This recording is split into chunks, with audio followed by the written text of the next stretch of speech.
one webinar, there was a technical and feature overview on the gateways catalog.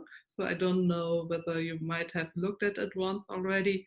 So the Science Gateway catalog has at the moment 616 entries, and it shows existing science gateways, existing virtual research environment. It shows also building blocks for building science gateways or APIs. And you can search for different things. You see here, for example, that is also sorted in different pieces. And what is used in the classroom, what is a physical one, what is for life sciences or social, or for applied sciences in general, interdisciplinary. And you can be in different categories. And you can search also for science for this totally different terms.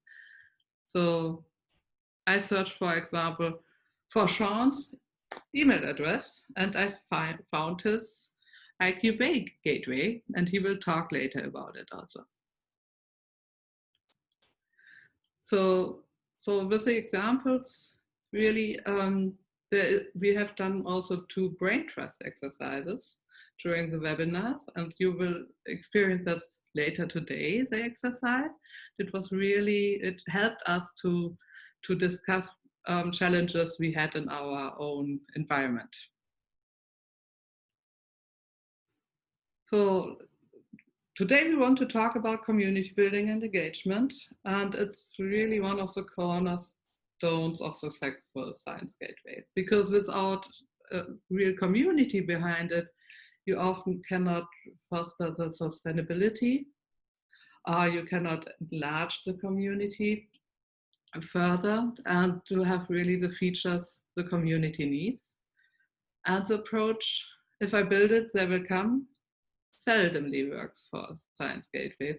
I mean, if you are so lucky that it works that way, congratulations. You might have done a different problem that you have really to step up with your community engagement if people run into your science gateway. Otherwise, it's work. It's you have to do steps for community building and engagement. So a couple of different steps you can take is, on the one hand side, really with the development. You want a user-driven design and development from the beginning, because you want the features the user community wants. If you are the developer, and also of course the user wants to be the one to show or to explain what they want. And the close collaboration between developers and user community is really important, and to support the feedback of the user community.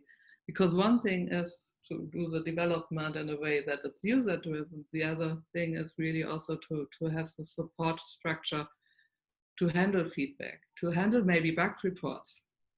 I told students of mine, so if they're a little bit frustrated, if they get their first bug report, there's nothing bad about a bug report. First of all, no software is bug-free. And second of all, a bug report is fantastic. Someone tried the Science Gateway or the software, put so much effort into it to deliver a bug report, and is so interested to get a solution. That is fantastic news. Bugs don't feel always like this, but it is. And it's good to start the outreach from the beginning of a project, to really already show maybe it in an alpha phase, to have the people who are really interested and know it's still at the beginning.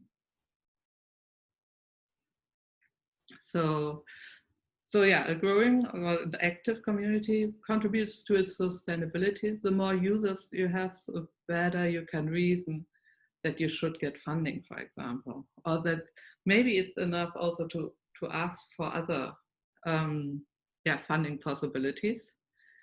And it's good to have really already, we have so many mature solutions already in the Science Gateway ecosystem.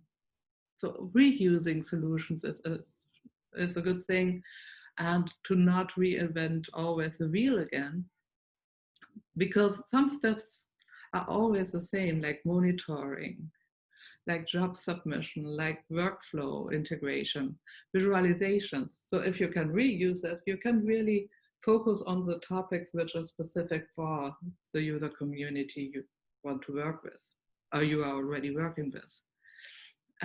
But typically projects nowadays do not include community engagement specialists yet. So I think more and more people are really aware of that. It's really important. But we are all, we are coming probably from totally different fields. So I'm coming from computer science, and my study field was, my study area was not really community engagement, but I think I developed the knowledge over the years. So if we look at different communities, for example, so you might have heard about, as I said, the Campus Champions, or maybe the US Research Software Engineer Association, the USRC. So I'm on the steering committee there, of existing science gateways such as Nanohub. And if you look at numbers, so the Campus Champions are really impressive in their numbers from the last years. So the total number of champions is 680, which are active, who are reaching out on campus, who are helping with high performance computing and bringing people really to the necessary steps to do their research on XSEED. If you look at the different measures like minority serving institutions, so they're really doing a great job on reaching out. And one of the strengths of the Campus Champions is to have really an open community in a way you can ask any question. Everybody gets the feeling that there's no stupid question. There is always the intent to help, and not to, the mailing list is very active, and that makes it a great community. They have their channels which are very active and people are responsive. And this way they did grow also quite fast in the last years and to a nice community. The USRC member growth was also quite impressive in the last years. And it started in 2018. And at first you can see it kept quite low. And then there was a take up. And we were a team of 9 people who put more effort into it and to sting it a little bit more. So you often need really an evangelist or a group of evangelists to steer a community. And the member growth, you can see like little hops in the graph. That was always after we gave talks somewhere at conferences or online events. And then there was always more uptake of people. And from there on now, it's also a grassroots project, more that more and more people have heard about it and are joining in this regard. And there's, for example, the Nanohub, the Science Gateway, and that has 1.9 million annual visitors. This is very impressive. And what they offer is, it's this mixture of offering modeling and simulations, but also teaching material. So a lot of the users of Nanohub are also students and faculty who are using it for their classrooms. And if you have students who are happy with the solution and stay in that area, they probably reuse it and maybe use it also as researcher and instructor themselves again. So if you want to achieve the growth of a community, you probably have several different outreach measures. So there are email lists, there are Slack channels, there's a website, there are newsletters, and tweeting, and giving presentations, publishing in journals or at conferences, and have face-to-face gatherings. So, but I think several outreach channels are really important, but they should be selected in a way that you know that you have time for them. You can better favor fewer ones if they're well populated and responsive, because it's probably, let's say you have, for example, a Facebook site and there's no entry for the last half year, that doesn't look good. Then you can have better only on website, and that is maybe a little bit more static if you prefer to tweet or if you prefer to have newsletter regularly. So some communities fall for different community channels. So I have seen, for example, USERC uses mostly Slack, and the community seems to be very happy with that. It's very active in the different channels. The virtual residency going on and growing also in the last years quite well, like the campus champions. They use mostly email. And there is a Slack channel, but there's not much activity on the Slack channel. So I think it's sometimes not, it's a way to find out what the community likes and maybe then abandon one of the communication channels if it's not used or not further advertising it. And it's really important that you have a concise message for your different target audiences, for their different backgrounds and knowledge. Because if you talk to, let's say, other developers, you're a developer, you talk to other developers, of course, you can use jargon. If you're a developer and you talk, for example, to one of your users, let's say in wet lab biology, you might not want to use too much jargon, at least until you know whether it's okay to use it. If we look at the Science Gateways community, the Science Gateway Community Institute has really also the vision and mission to bring the community together, to grow the community, to define the Science Gateways for all the communities also who might be not part of the Science Gateways community yet. So we have really the mission to grow the community, and we use different measures for this. So yearly workshops and conferences. We are at Gateways 2020 here, and we have over 200 registrations this year. This is fantastic. That is almost, maybe not really double, but 40% more than last year. The international workshop on ScienceGate in Europe takes place, or took place this year, the 12th time. That is great. So we give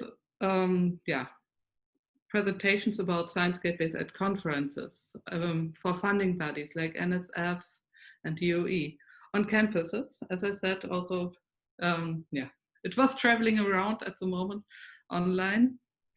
So we have a website where you can find all important information, all the pointers to important information about SGCI, newsletters and blog posts. So if someone is interested, you can write guest blog posts.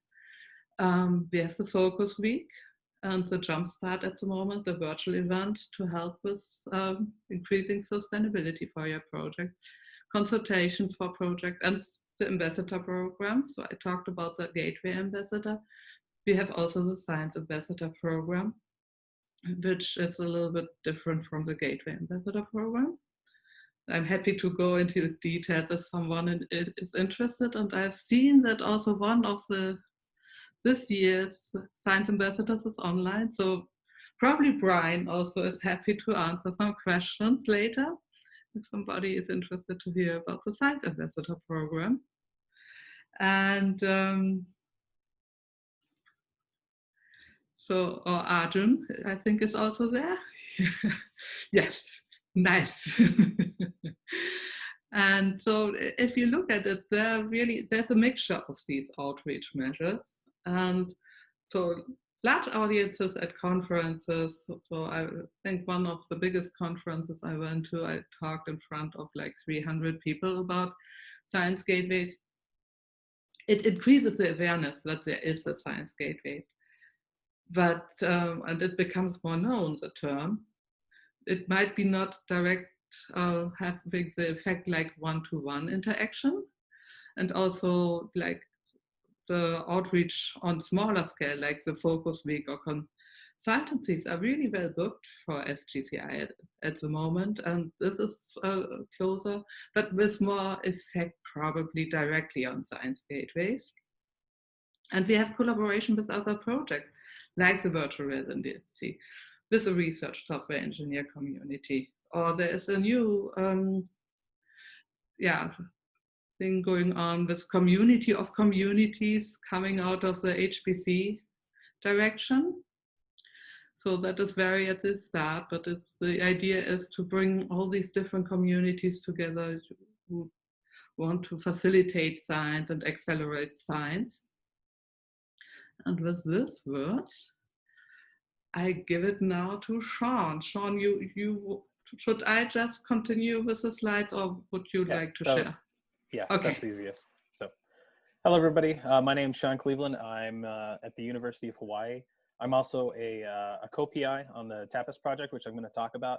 And I've also campus champion, and I've been an ACI ref before. And so I have some understanding of doing some of the community building that we need to do to support some of our gateways. So I'm just going to start with talking about what Tapas is. If you haven't heard, it's an NSF-funded open source scientific framework. In general, it's a framework to support science. It's domain agnostic. It's something that researchers or developers don't have to stand up necessarily themselves. It's kind of hosted collection of services, as well as supporting software tools. And there's already an existing community. So this project was sort of built on top of a project called Agave, which was, I think, 5-6 years ago, that sort of evolved to do some of this. And so this is sort of the next generation of that. More technically, Tapas is a set of APIs. There's authentication and authorization services and databases that support persistence, things to record provenance of actions taken by users, computational jobs, data management, all that sort of stuff. It's all hosted in, you can think sort of like a cloud environment, and maintained by somebody else. So if you want to go to the next slide. Some of the services that Tapas provides: production grade data management, job management, scalable document stores, functions as a service are some of the, is a new feature, support for streaming data and event-driven workloads, as well as some of the general identity, authorization, federated security. And then one of the new things is trying to support containers as sort of first-class computational objects for reproducibility. So next slide. That's sort of the background on Tapas. How do researchers use it? So since it's all REST-based APIs, they can use curl. We have some command line interfaces, some other software libraries, SDKs, such as ones built in Python, as well as we have a number of science gateways that are built on top of Tapas. So Cyverse, for instance, is sort of a domain agnostic sort of general science gateway that uses some HPC systems like Stampede 2 and has a ton of different software applications that folks can use: Design Safe, Airport BDJ, and EQI, which I'll do a elevator pitch about later. But there's a lot of different groups that are currently using Tapas and can get access to it. So if you go to the next slide, I'll talk a little bit about the community piece here. So you hit the next slide, Sandra. Oops, sorry. Back one. There we go. So one of the things to build community. So we're kind of in the year 2 of our project on Tapas for essentially building the latest iteration of all these different services. And so we have what we call this an early adopters program.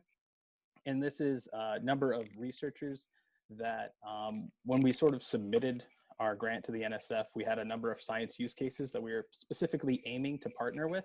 So we had some of these researchers as well as these RSEs that we were going to work with. So we wanted to support some specific science use cases for them to solve some of their problems. So we work hands-on with those folks, with different members of the Tapas development team, meeting with them, every few weeks or monthly.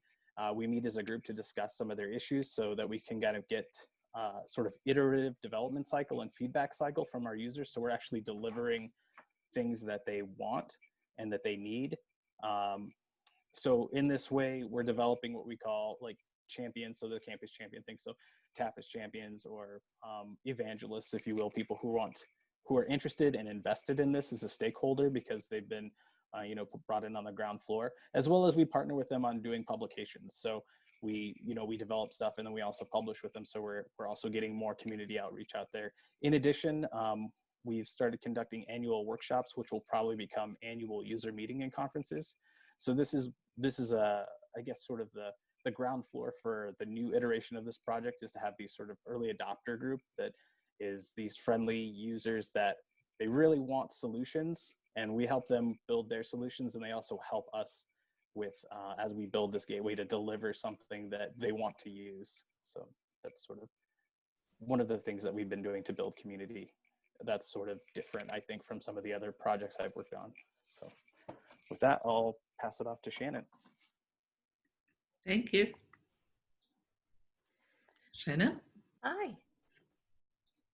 My name's Shannon Bradley, and I am the project manager for the software directorate at NCSA at the University of Illinois. And I'm going to be talking with you about our gateway called Clowder. Now, for those of you who aren't familiar with Clowder, it's an open source data management framework specifically designed for research that was created by the NCSA. And it's been contributed to by various collaborators since 2010. It was originally called Medici. And basically, it's a cluster of independent services, which we call cats, therefore Clowder, we're herding cats. And these independent services help you manage your research data. Next slide, please. So as you can see, we have an initial base of a bunch of different researchers. We have existing projects across multiple research domains, and a lot of various partners that we've collaborated with in research. But the only way that we've gotten these users is through collaborations with researchers who may not have even heard of Clowder. No one is coming to us and going, hey, we have a great idea for Clowder. Can we work with you on this? So this is basically the buildup that we've had over the past 10 years. Next slide. So researchers and developers, of course, realize that science is not only responsible for a significant amount of data that is digital holdings within the research community, but a lot of that is uncurated data. And this is what is typically called long tail data. And in the past, of course, if you're my age, you remember all the librarians that would have these big card catalogs that they had standards to curate all the books that were in the library so that information could be easily stored and retrieved. However, this style of tracking metadata doesn't really work in the scientific research digital format. So it creates an unwanted amount of time and resources as kind of a bottleneck before researchers can create new data. So what Clowder provides is storage cloud area for multiple domains, and you can store any kind of data format. Once you put it in there, you can do any kind of custom processing on it that you would like. And anything that you set up for custom processing allows you to do active data curation of data the moment you put it in the Clowder storage area. Next slide.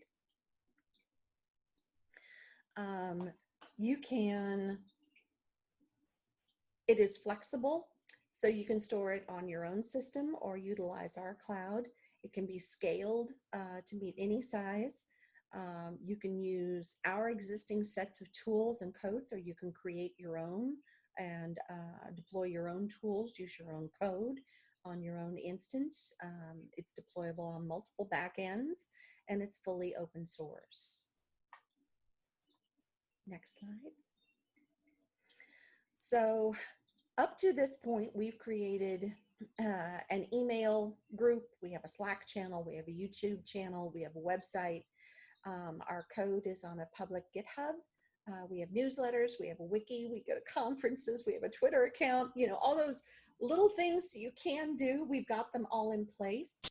But like I said, we've never had anybody come to us and say, hey, I've heard about Clouder, let's do some collaboration. So that's why we are looking for how we can build and engage with a more active community around Clouder itself and how we can build that.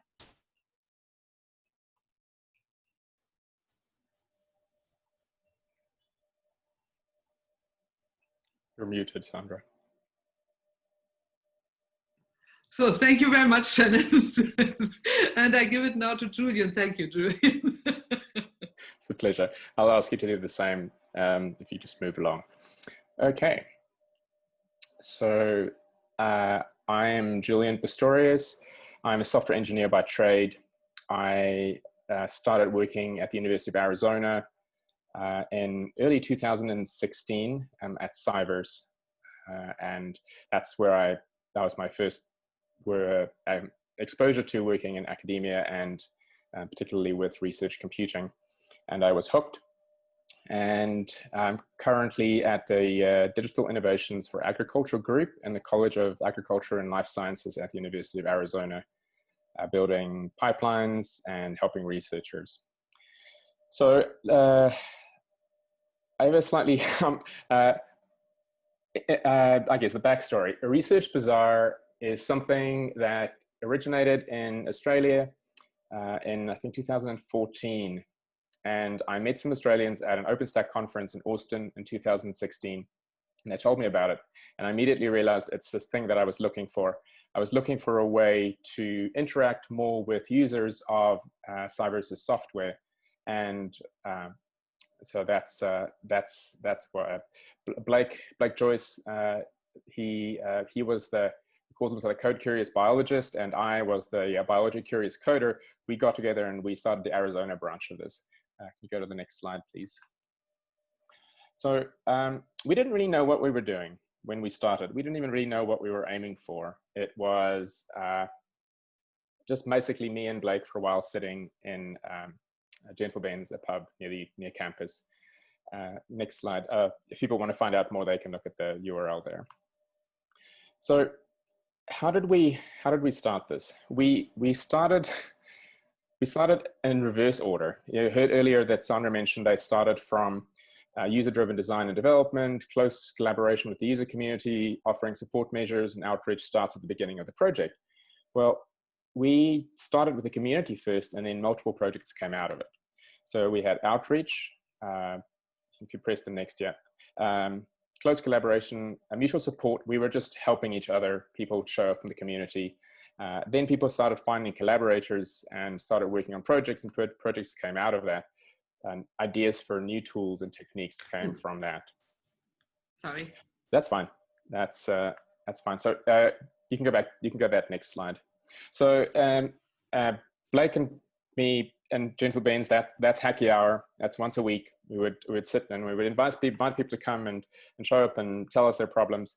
Coffee and Code was the Tuesday morning one for people who have different schedules, morning people. Same sort of thing. People can bring laptops or data or whatever they want.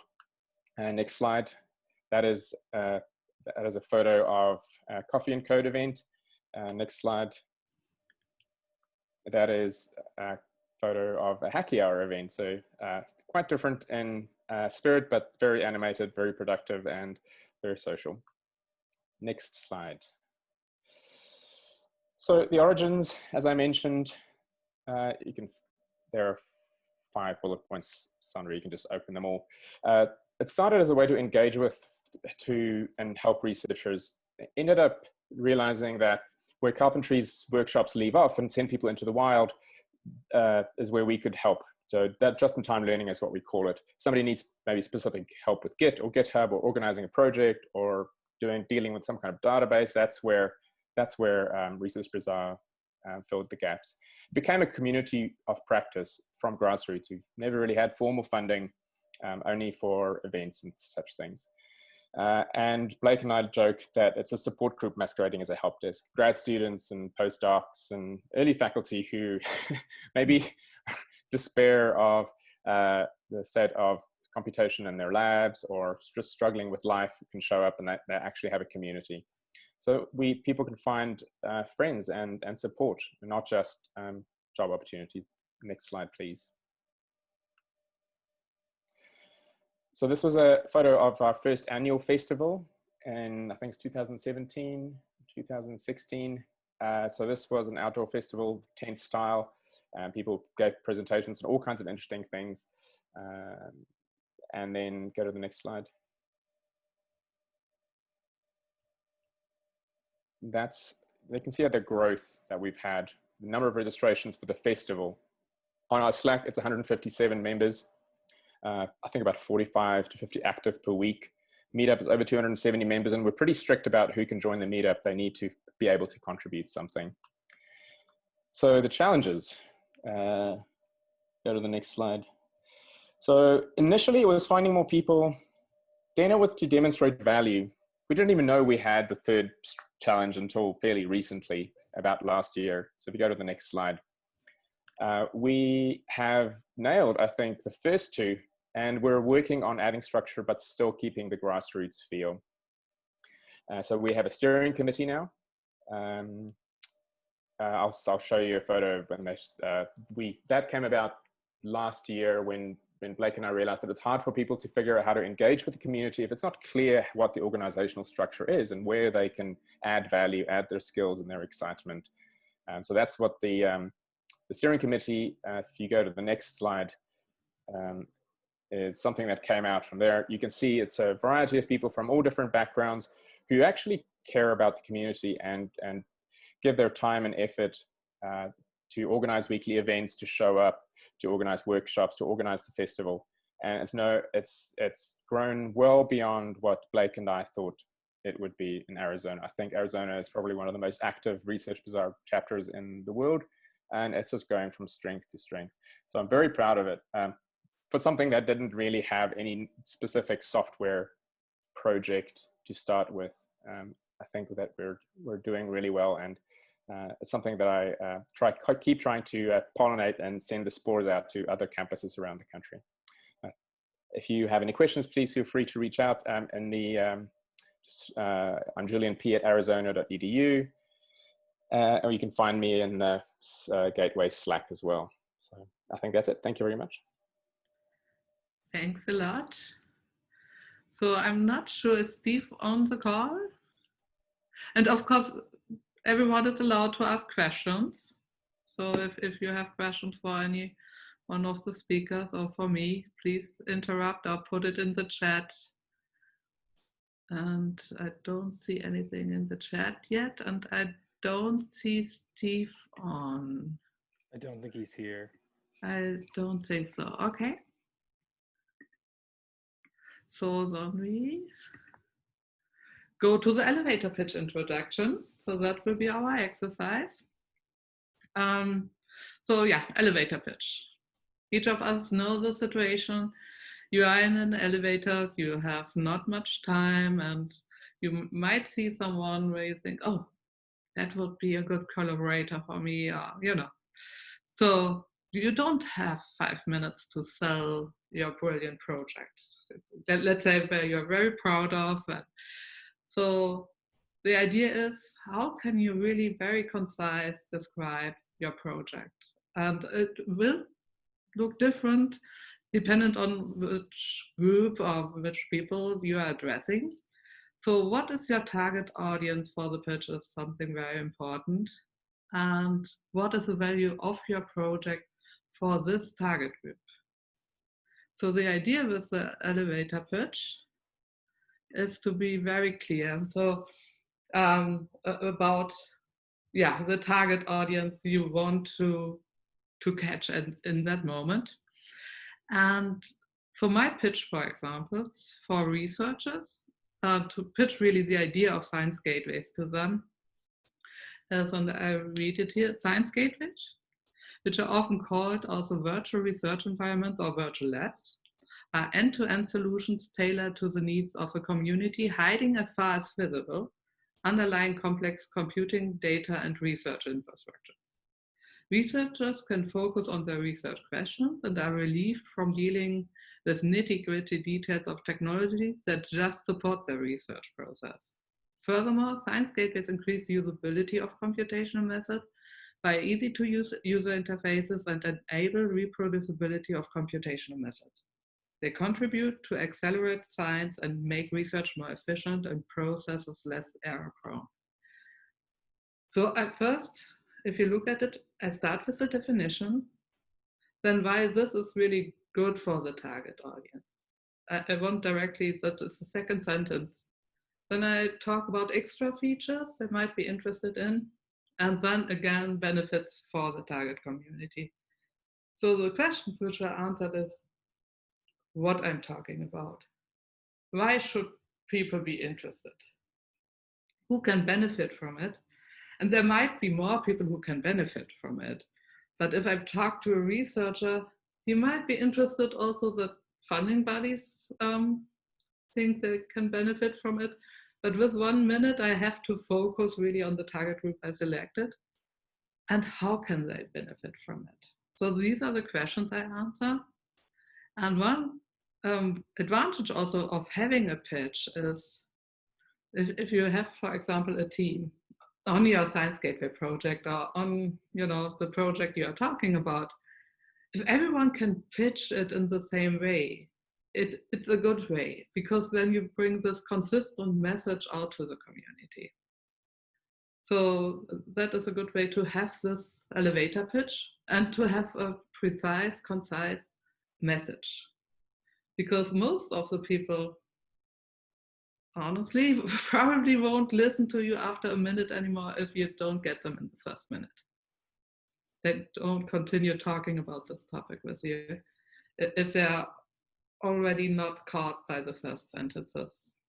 And I mean, research even shows that many people decide in the first couple of seconds whether they're interested, but okay, in a couple of seconds to say everything is really a little bit hard. So we keep it to a minute. So Sean has also an elevator pitch example. So yeah, so we developed our pitch at the SGCI. I think it used to be called boot camps, and now it's called Focus Week. And so this was a big help for us. And I usually give my pitch with, if given the opportunity, this slide, which includes what was called a napkin drawing, but this is usually the slide that I use. So, so my pitch is, Ike means knowledge and Y means water in Hawaiian. So the Ikiwai Gateway was developed to help answer questions related to groundwater in the state of Hawaii through the lens of climate change, water incidents like groundwater contamination, and the future growth and sustainability of water in the state. So this Science Gateway brings together data, modeling, and computation to support domains ranging from hydrology to economics and humanities to provide community stakeholders, water managers, and decision makers with simpler access to better data and tools online. So that's the whole pitch there. Covers all those things that Sandra said. Thank you so much. Sorry, I thought that you have a second slide. Sorry for that. So if you wanted to say more, I can go back. No, not really. Other than I also just sort of envision that you're on Shark Tank when you give your pitch. So this is like your one opportunity to get people to bite. To buy your project, yeah, exactly. That is a good idea to do that. Feel like that you are on Shark Tank. You get one shot to get them interested. And it should be precise, concise, as I said. So I stop sharing now, because what we want to do is now really an exercise. So we split into 4 groups, and everyone introduces themselves briefly in that group, because we didn't do that at the beginning, because we thought it's a long round to go through other participants. But in the smaller groups, it would be nice if you introduce yourself, your name and your position where you're working, that's all. And then you get 5 minutes working time, and you prepare your elevator pitch. and volunteers present their pitch and get feedback on the pitch then. So that is the next exercise. So yeah, for sorry, yeah. I was going to say, I think we have about 6 more minutes before the break. Yes, exactly. We don't have much time left at the moment. So therefore I wanted to say, happy if you have questions, what was your feeling with the exercise? Did that work for you? How was it to present an elevator pitch after thinking 5 minutes about it? How did the people feel who gave feedback? I'll just comment that having to do it by yourself in 5 minutes, even though it's otherwise a team project, was really good. I mean, I would probably have spent hours with colleagues talking through it and whatnot, and having this very brief period of time to actually come up with something pushes the ball far forward, I guess, what would otherwise have been done as a team. So I think that was a great exercise. Great, thank you. Any further comments?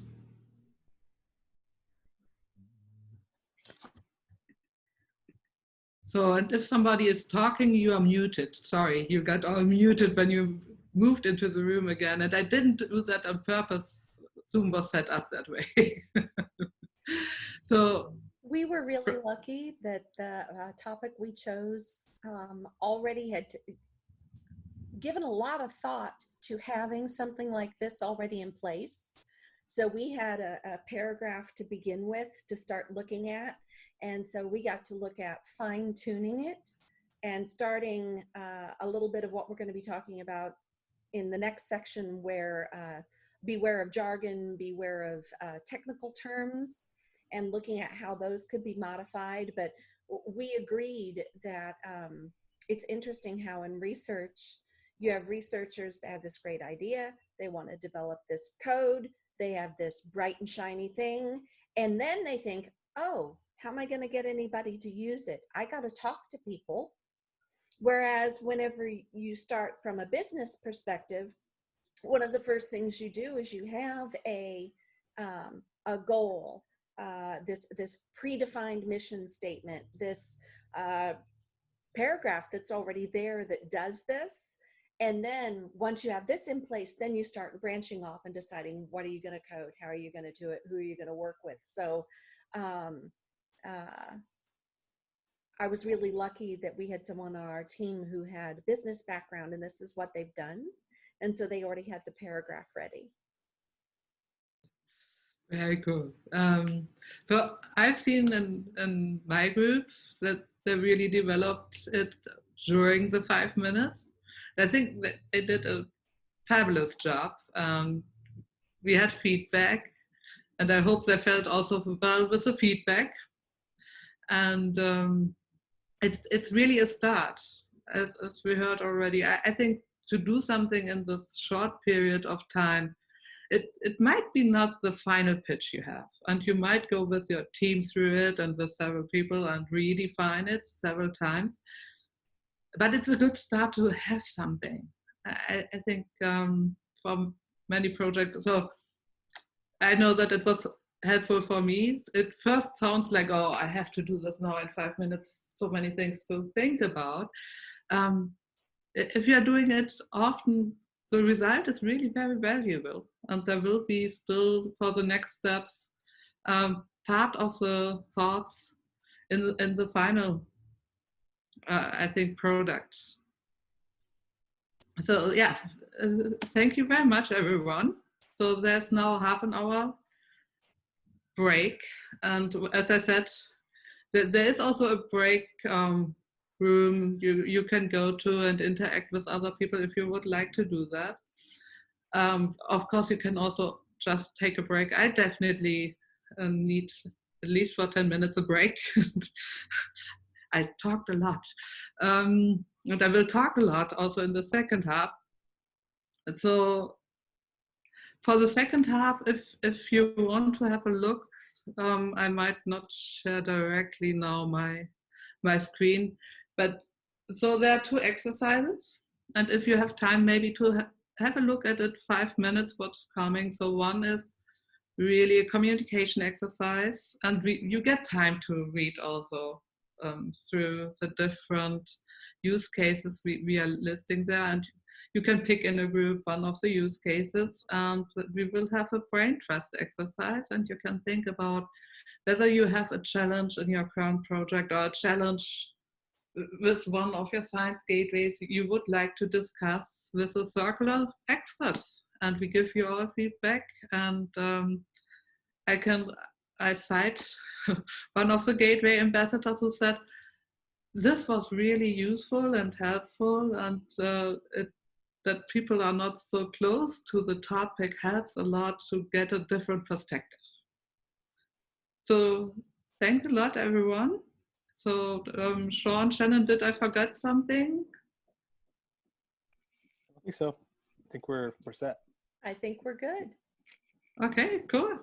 So thanks a lot, and hope to see you all in 30 minutes again. And the communication exercise is about 7 rules of communication you can look up. So the first thing is be available. So being available, for example, on a Zoom session also means if you want to talk, for example, to show your face.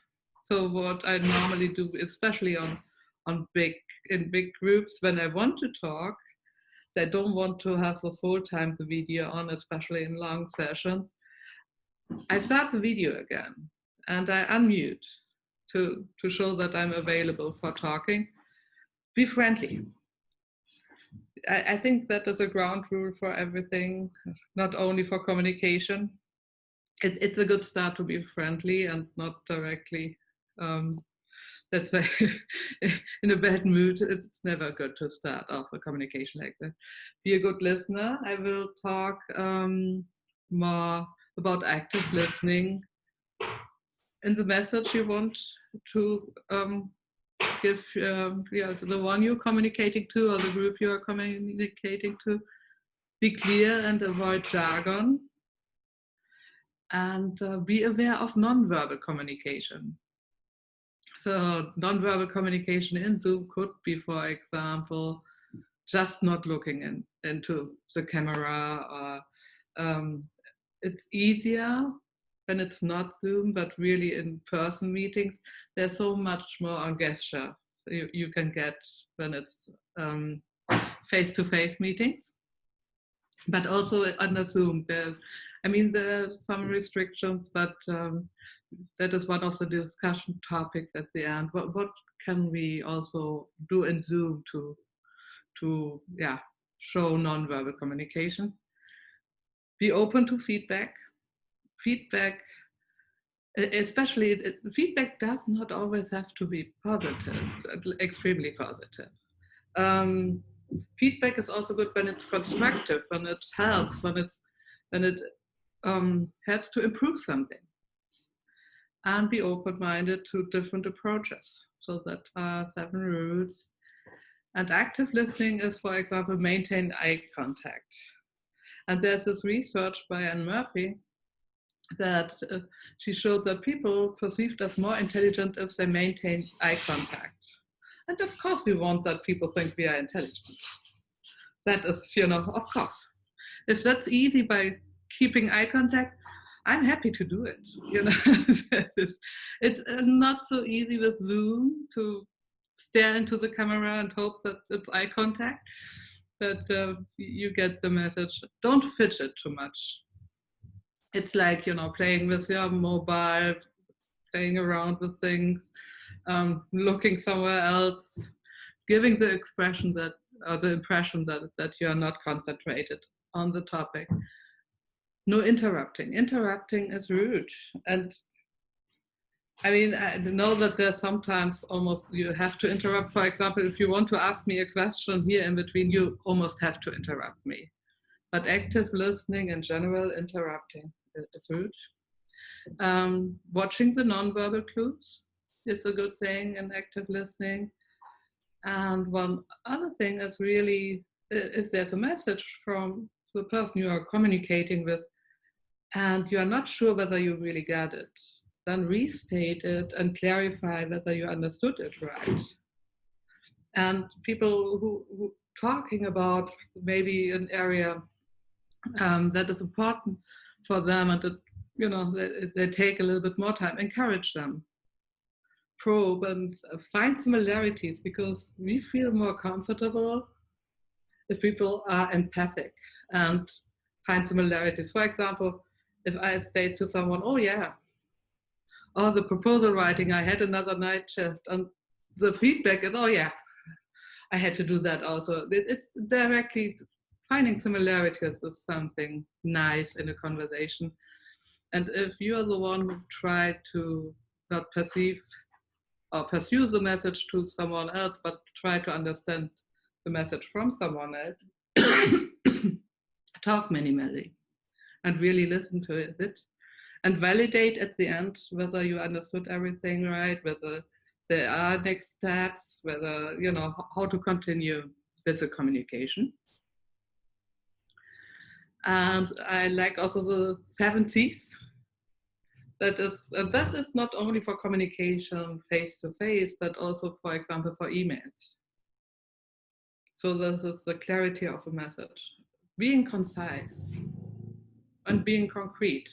I mean, we all get so many emails, and I try often to avoid long emails and to start with long monologues, a conversation.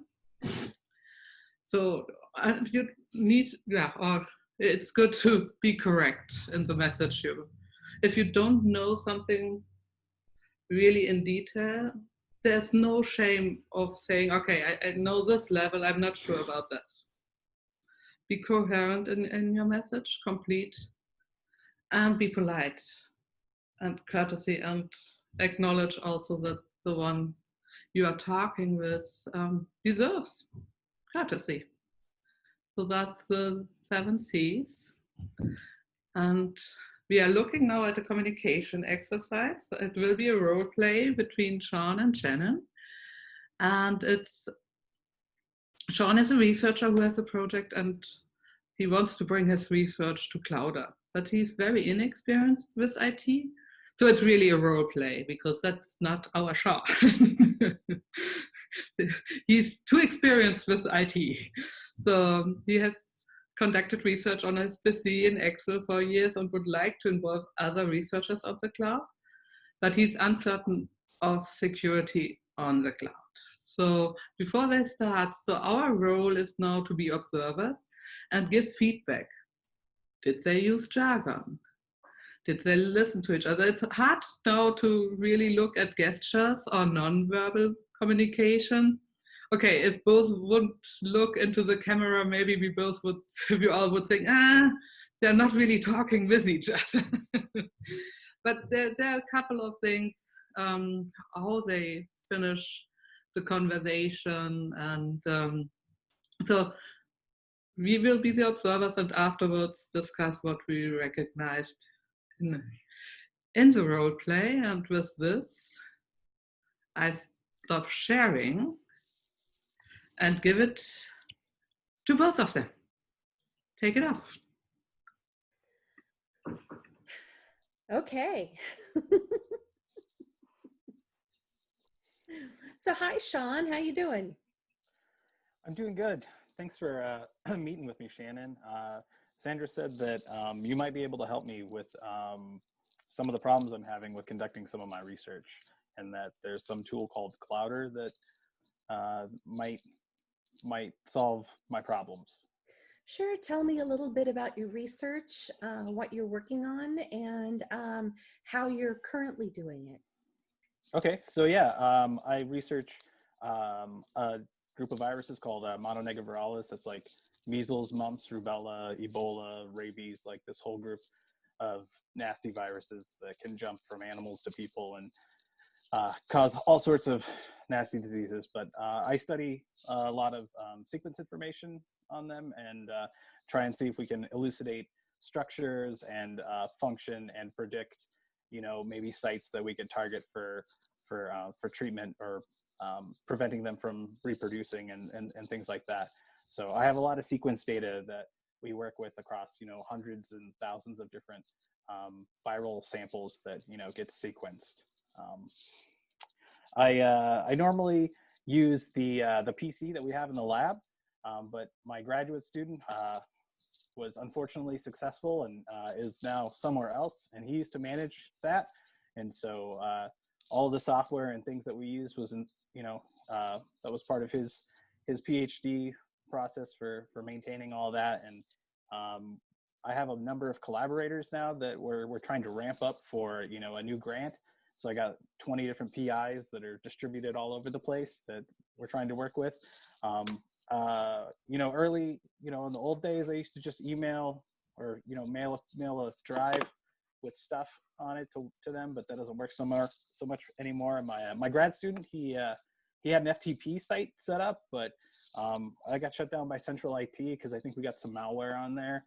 So I'm having some challenges here with doing this because it's not in my wheelhouse. So whenever you're finding whenever you're getting your data, is that off of, is it data that's coming off machines in your lab? And then your collaborators also have these sequencing machines, and the machines output data in a particular format? So yeah, we do send some of the samples off to get sequenced at facilities, and then they send us back the sequence data. Some of my collaborators, they do the same thing. And then there's also some archival repositories of data that we pulled from, but we have all that stuff pretty much, all the legacy stuff I have on that PC in my office. And do you do multiple series of analyses on this data? Where say the data's in one format, and then you do these analyses, and then you transform the data to another format and have to do something else before you get all your final compilations? Sure. Yeah. We'll do individual organismal analyses for sequences of individuals, and then we'll take that and we'll aggregate it for populations, and then we'll also do some evolutionary analysis across, say, all of the species. So we have several different pipelines, if you will, for analyzing the data, and then doing some combinations to do some statistics, some Bayesian stuff to look at conserved regions across, say, the entire order of viruses and things like that, and some of the different proteins that are important for their reproduction. Well, one of the nice things I can tell you about Clowder is that you can either store this data locally, like if you're really wanting to make sure that nobody else has access, we can help you set up the Clowder repository on your local machines. And that way you have full control over who has access, who can watch the machines and things like that. Or if whenever you get together with your other collaborators and you find that, hardware money may not be covered in the grant, but you could have cloud resource expenditures that would be approved. You can upload your data to our cloud repository and purchase X computing cycles and X storage for a length of period of time. And we can set you up with an entirely encapsulated container that is just yours to put all of your data and share it only with your collaborators. So we have the ability to lock that down for you. But I think one of the nicest things that we might be able to help with is, say, for instance, if you have a particular type of sequencing machine and another collaborator has a different sequencing machine, the output that comes out of those might be in a slightly different format. But Clowder can help you so that whenever someone takes their output data and puts it in your particular file for that type of data, that can trigger a process that runs any analysis you need to do on that data set the way it is, but then it can also transform it so that it is ready for something else to do, so that all of your collaborators could upload their data. You can run analysis in that format and then change everything so it's all the same data and merge it together so you can do some of your other runs, and we can help you with that pipeline, help you with that curation of data, so that you don't have to do as much by hand manipulating as you do with putting it in Excel. Okay, yeah, the shipping container thing sounds interesting.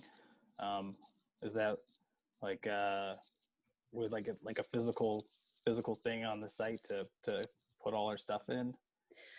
Actually, it's a virtual container, and it's you can imagine it like it's a physical thing, but it's sitting there virtually in the cloud, but the container only contains the things that are related to you, related to your data, and related to you and your collaborators, are accessible only by you. So while it may not be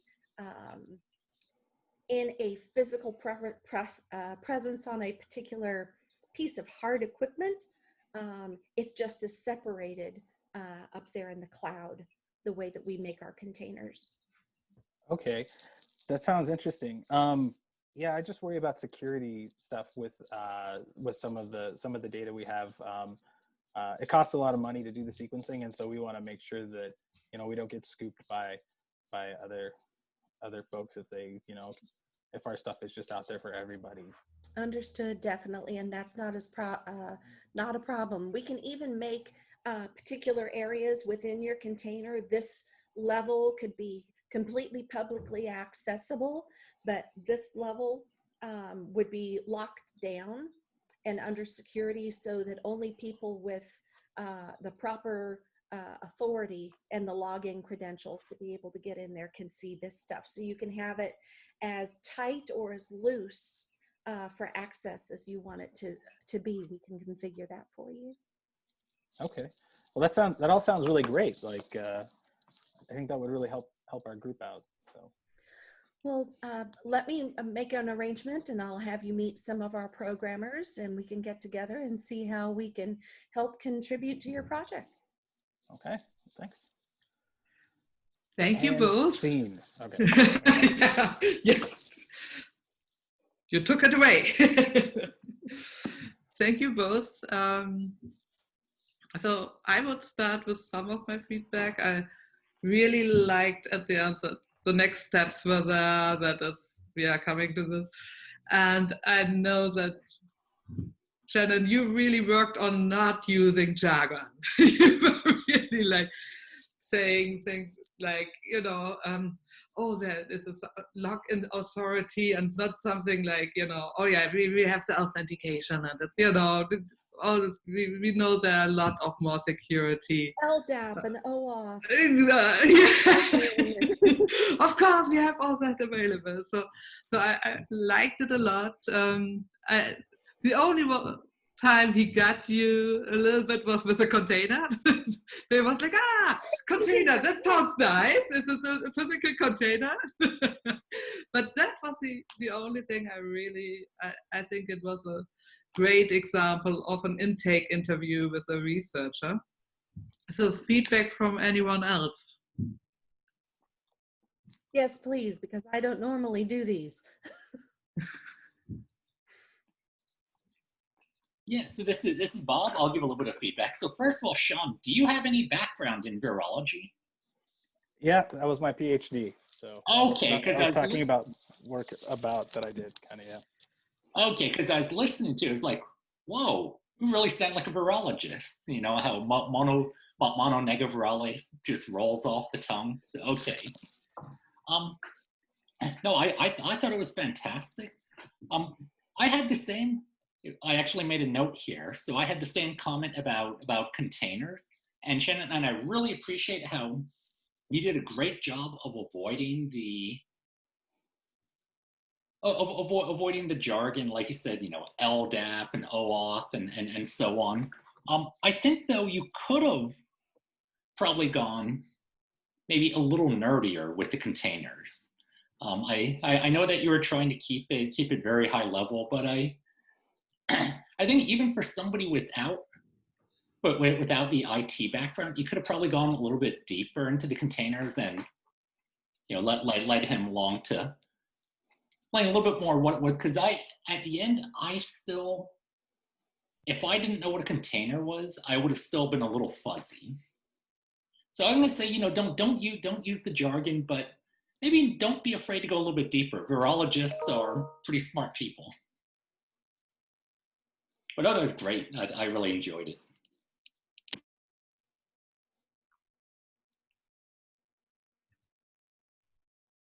Any further feedback? It's Sorry. difficult because my programmers and my leads will get in there and they'll get deep into Kubernetes and defining how we're going to set up the stack. And we've got Kubernetes and we've got the pipelines for that, so that if it goes down, it can be recreated easily and all of that. But I keep telling them, the moment you say Kubernetes, a lot of people are just going to go, huh? And then you've lost them for a couple of minutes until they catch up. So, yeah. I have more of a question maybe than a comment. Just what about the length? Like, was it concise enough, or could it have been more concise? The discussion from others that are, you know, that were listening. I enjoyed listening to it, but it felt like, does the other person actually pay enough attention for the sections that any individual spoke? So you're asking if the entire interaction was long enough, or? Well, sort of like segments, like when you speak versus when Shannon speaks, like if there was more touch points where you exchange, you know, like we cut your sections shorter. Normally, I would probably take about 30 minutes to do something like that. I would get more into, you know, how many different types of data sets does he have? What format are they in? I felt kind of rushed, but I didn't want to go too long in this venue. But yeah, I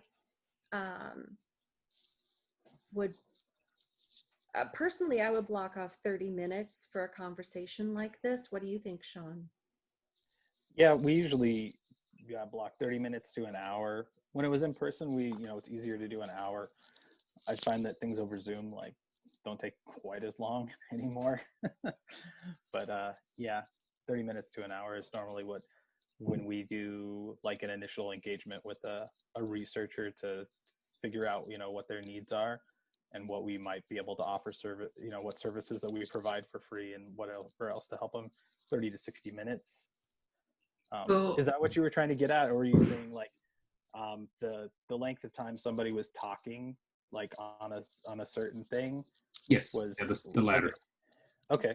So I would say maybe feedback for Shannon is when you went into, we can talk about storage. So you hit storage, container, compute, can do all these things like bang, bang, bang, bang, bang all at once.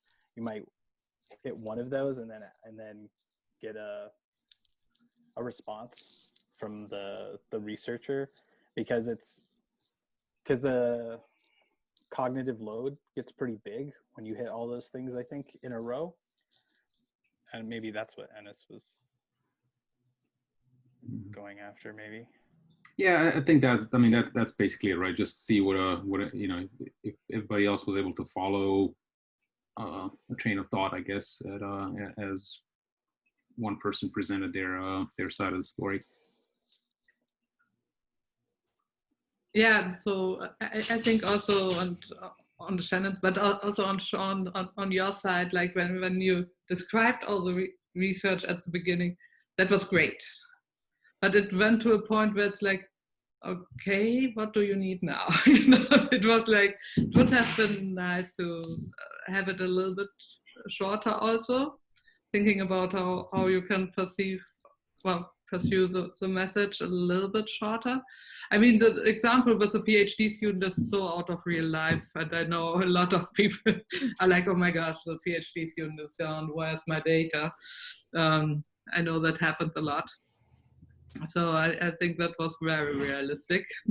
It's also, all in all, the interview was really realistic. Yes, further comments? This is definitely only a comment in that if there are generally if there are tools and frameworks that have so many functionalities and are able to do so many different things, it's always very hard to communicate what this one thing can do, because if a user comes with a specific question and they want to use it in some way, and the tool developer says that, you know what, sure, we can do this. Yes, sure, we can do that. The user, what I have also felt is that the user typically, what they take home with them is that, okay, this seems too vague. Right? If something can do everything, then it's not specific enough in some way. So I also feel that's also a challenge that developers also need to deal with when they actually develop very good tools, general purpose tools. I also, for example, felt that with, for example, Tapas. I'm hearing about Tapas for the first time today, and I thought, okay, it's doing many things. Is it really, is it able to do all these things for any scientific project? Then I need to go deep into the stuff to learn more about it. I'm sure Sean is happy talking with you about it later. Yeah, we're happy to talk about it. So many thanks. So if there are no further comments, oh, sorry, did I interrupt someone? No, I was just asking if you make one more comment. So Shannon, I know, in my role, I have to talk to scientists from just about every field, everything from virology to neutrino detectors.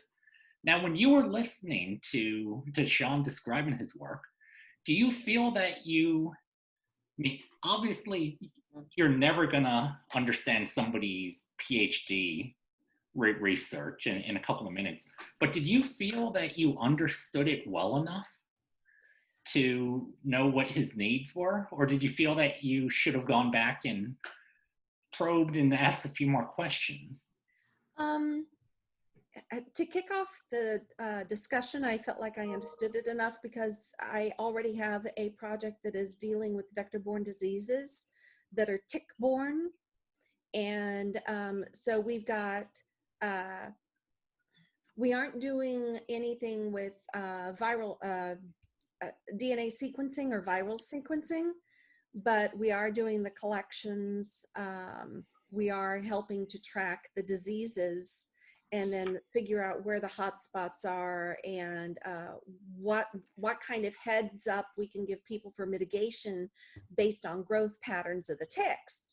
And so I know enough of the background of that particular project that I felt like I could at least get the conversation started to go down what he was doing. And then I've also worked with veterinary data off of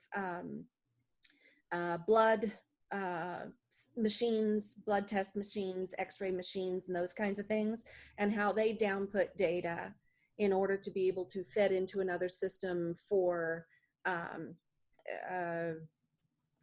examining x-ray scans and sono scans and looking for abnormalities, and then tracking and communicating blood work and stuff. So I knew about that kind of stuff.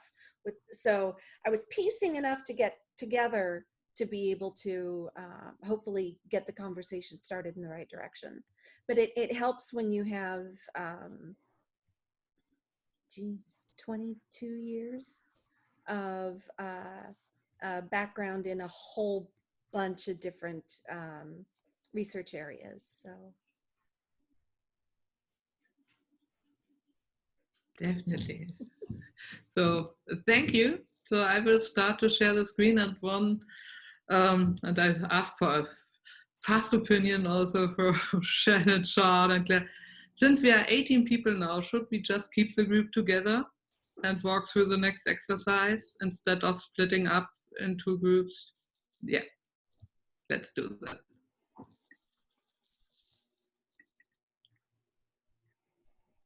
So you all should see my screen, hopefully. And not that I have so much to. No, we are not doing that. So let's see. Okay. So I go to our use cases.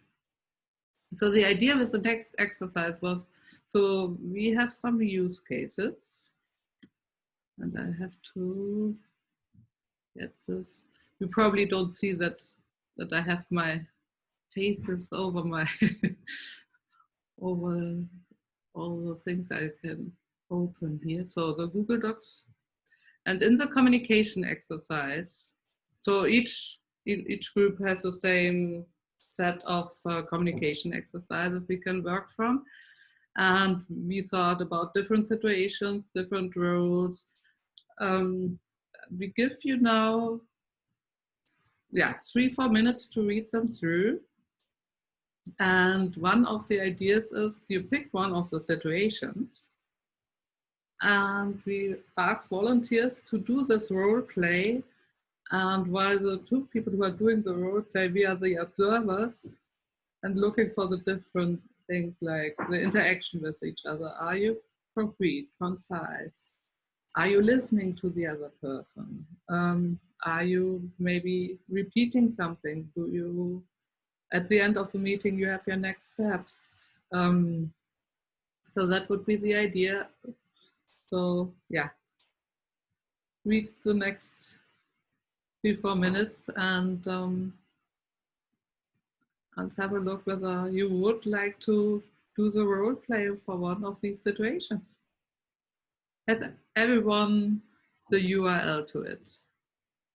Otherwise, I can copy it also in the chat.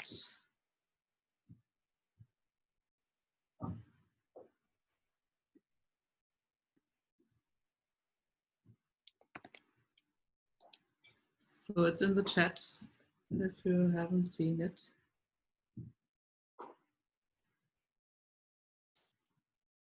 And only as a hint, don't be shy.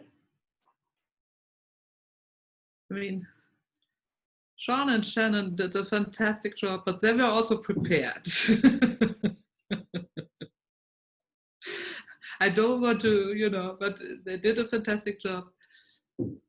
We would be happy to see also some negative examples.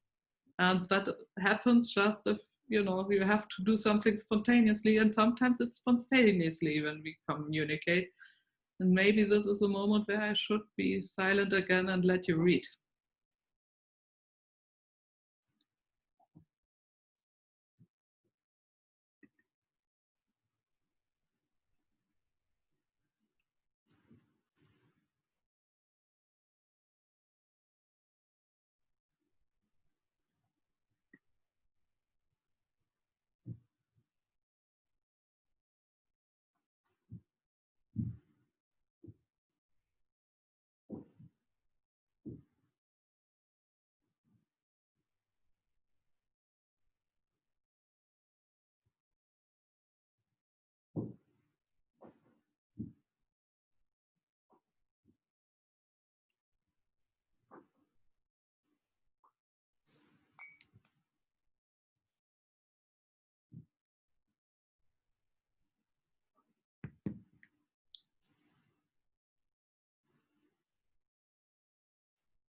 Was this enough time to read?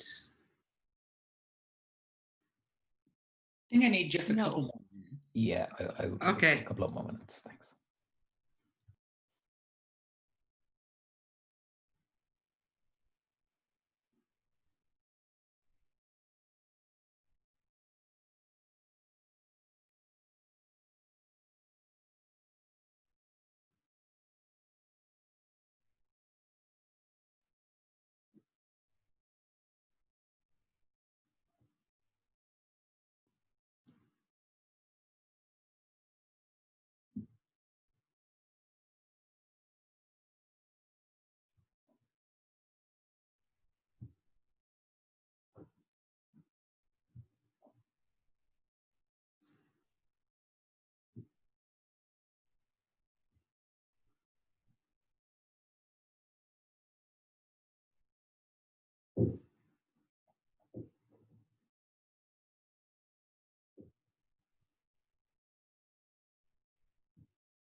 These are pretty tough.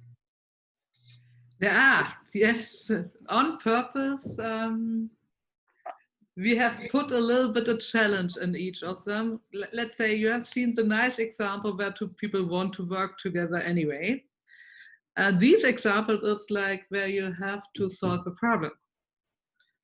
But that makes it also interesting. And I would like to ask if one of you, or if all of you would have been already in a similar situation like we described the 5 situations here. I know that I was at least in 2 of those.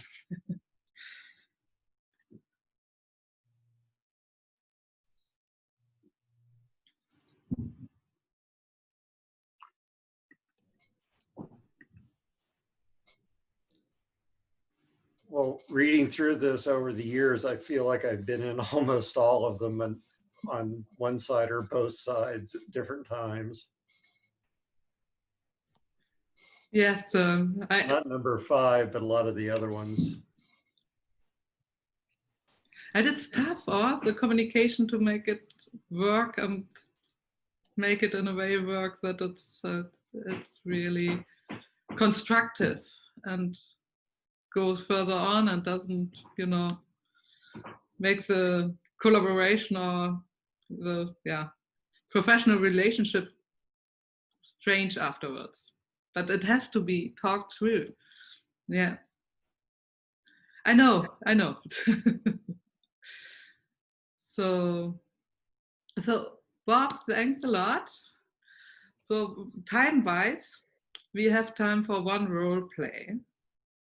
So who would like to do the role play? So Bob volunteered. And he would have a preference to do the last situation. If I was going to do a situation, I would do the number 5. Okay. So anyone else would like to do a role play? I could play any role you want on this. Okay.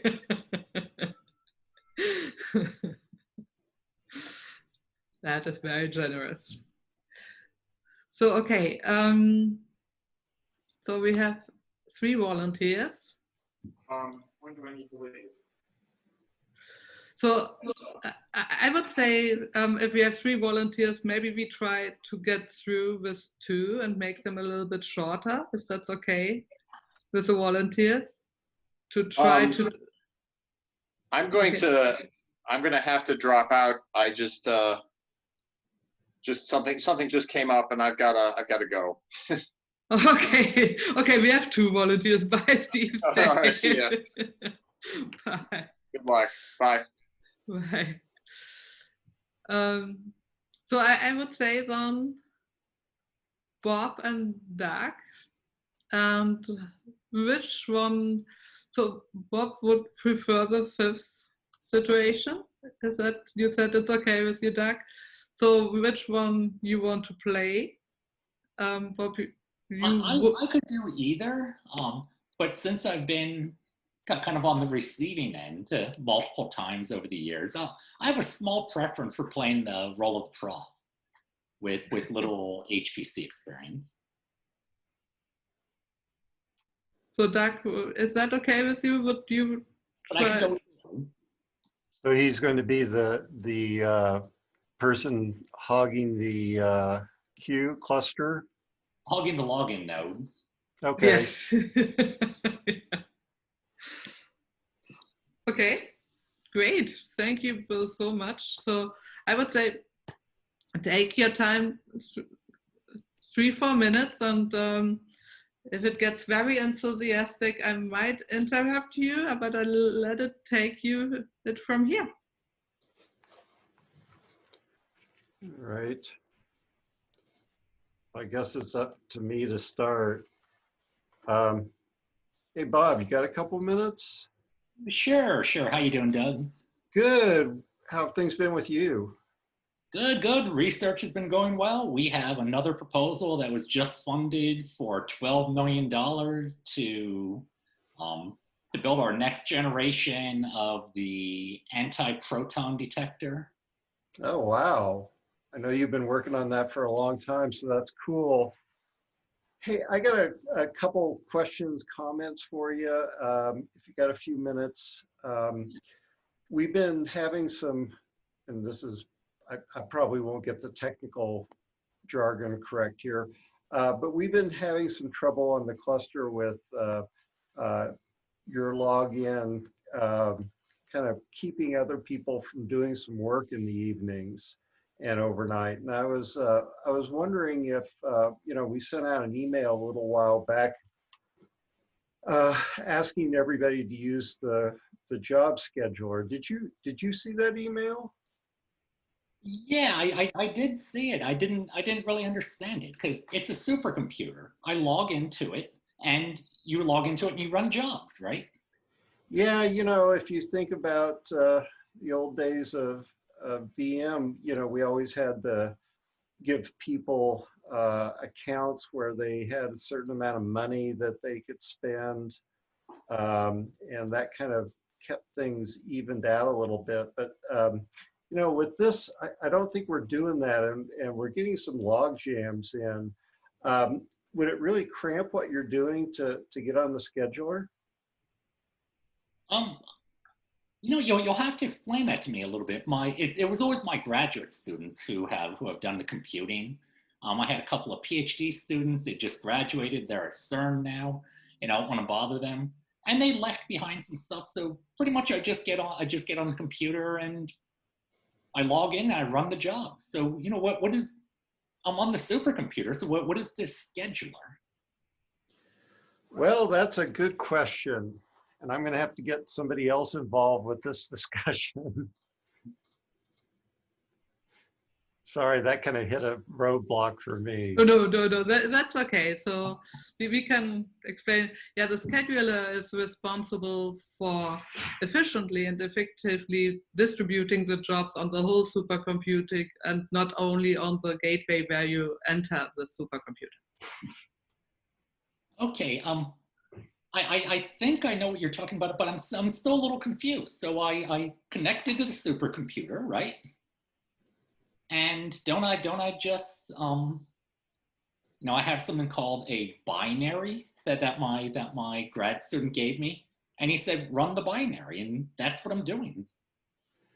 I think the problem we're having here is that you can come in and you can more or less take things over if they're not put into the scheduler. So you know, I understand what you're going at, and it does have a lot of compute power, but we still have to get in with the scheduler so that everybody kind of gets their fair share. And that's what it's doing, if you want to think about it that way, that, you know, if you're not on that, then you can dominate what's going on. And we just need you to get into that as well.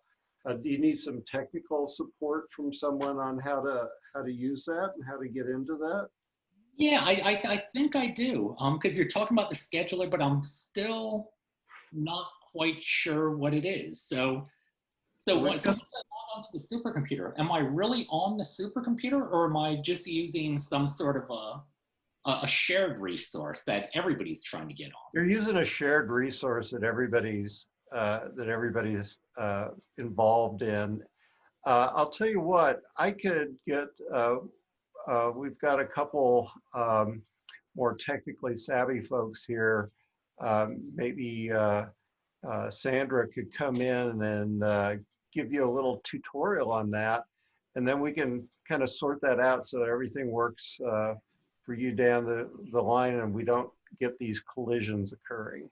You know, we'll do that. Like I've said, I'm still a little confused. I haven't really touched a computer in about 25 years. That's where the grad students and postdocs are for. But no, we'll set up a meeting. We have this undergraduate in my lab who's just fantastic, who knows all things computery. So maybe between her and your staff, we could. Yeah, and then the student and you can work through some of that, and we can make sure it's working for everybody, and just kind of explain what's going on here as well, so everybody's kind of up to speed with it.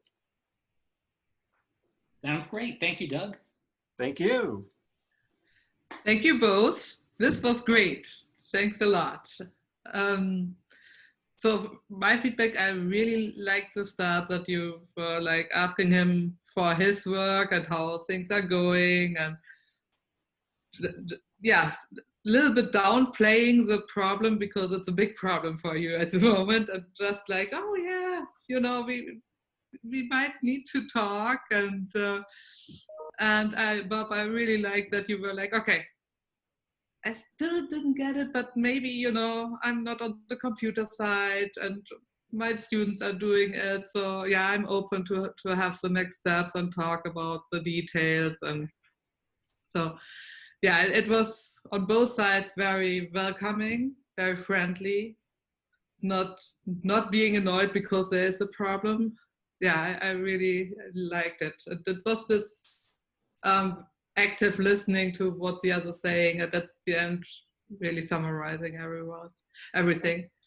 And Doug, I thought you did a great job of not getting frustrated, because there's part of you that probably wants to pull out your hair. It's like, what don't you get about a login node? It's a login node, and they're about. I haven't used clusters very much. I kind of know what's going on with it, so I could easily imagine, okay, I'm on your end, and I'm trying to explain to myself something I don't understand. So feedback from anyone else? Yeah, I also wanted to say I liked how, you know, like what Sandra said, like you didn't just freak out and say, oh, you're using too many resources, stop, you know, like you kind of downplayed it a bit. I thought that was a really good reaction, because yeah, I tend to just freak out when something like that happens.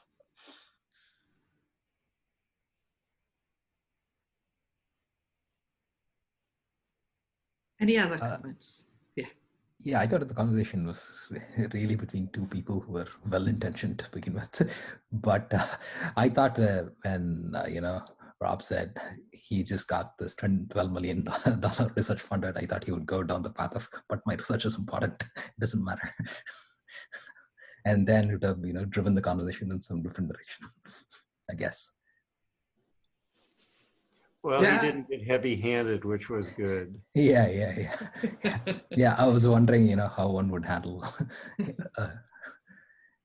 And I have to say, given, you know, being kind of on Doug's end, you know, a lot of these very, very prominent researchers I've worked with over the years actually are kind of the way I was. They're very dismissive. It's like, yeah, I don't understand this computer stuff. I leave that to the young people who know computers and technology. And they're generally pretty good, even if they don't quite get it. They had to have had those skills probably to get to where they're, if they're getting a $12 million grant. Yeah. I would Yeah, say they have that- to have collaborate. Oh, sorry, Sean. I was just going to say, to address the comment, if they had gone the other way, oftentimes one of the techniques is to let them know that they're not getting the full capacity of the resource. So they're not, you know, you approach it with like, well, you could be doing so much more and you could get so much more out of this if it was done in the right way. Right. That makes a lot of sense. And it's also a little bit different if this is the second time versus the 25th time. Definitely. That is true. And it's, you know, you got one hint, you got, yeah, I think everyone has their personal thresholds somewhere like, okay, I talked now 20 times with you. It just doesn't lead anywhere. So that is, no, we didn't want to make it so difficult. We didn't want to make it like, okay, you had already 20 meetings and he's still doing it. I don't know how, you know, that is a different situation. Maybe not the right situation for a role play of 20 minutes or something. Yeah, by that time you know him pretty well, so you probably have cut through to some other form of communication. That is true. That's true. Okay, so if there's no further comments, I try to get back to the slides. Oh God, can you please? Thanks, Bob. Thanks, both.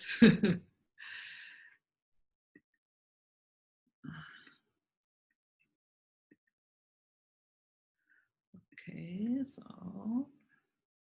Yeah, you probably think I'm doing strange things with my cursor, but I try to get rid of all the Zoom windows to get to my Google window. And so we are going to the next exercise. So one question, one question I would like really also to discuss is, how can we really a good way to deal with non-verbal clues on video conferencing? Is it possible? I mean, I gave some examples. It's probably if you know, hide yourself the whole conversation without starting the camera, that could look for some people uninviting. It could be just a technical issue because your Wi-Fi has some problems on that day. But I think if you have the video on, like being distracted, and I know that Claire had a nice example for this. And so while we can't really change what's happened in the past, I think that it's something to take away as a lesson where, you know, given any meeting, making sure that what you're wearing is something that you would show up to an office in, even if you still have comfy pants on that they can't see, at least trying to make sure you're representing yourself well. So I think that was the give and take away from that experience. Thank you. Any further comments? I think for me, whenever it comes to the virtual clues, the thing that's been hardest for me is I'm so used to whenever I'm in a meeting, I project because I have to cover the conference room. And we sometimes have issues, you know, technical issues, people saying, you know, your microphone isn't loud enough, I can't hear you, blah, blah, blah. So I had gotten into this weird habit of whenever I was in a Zoom meeting for so long, I was projecting. And so here I am and I'm talking to everybody. And then I get told that it sounds like I'm angry or upset about something because I'm talking so loud.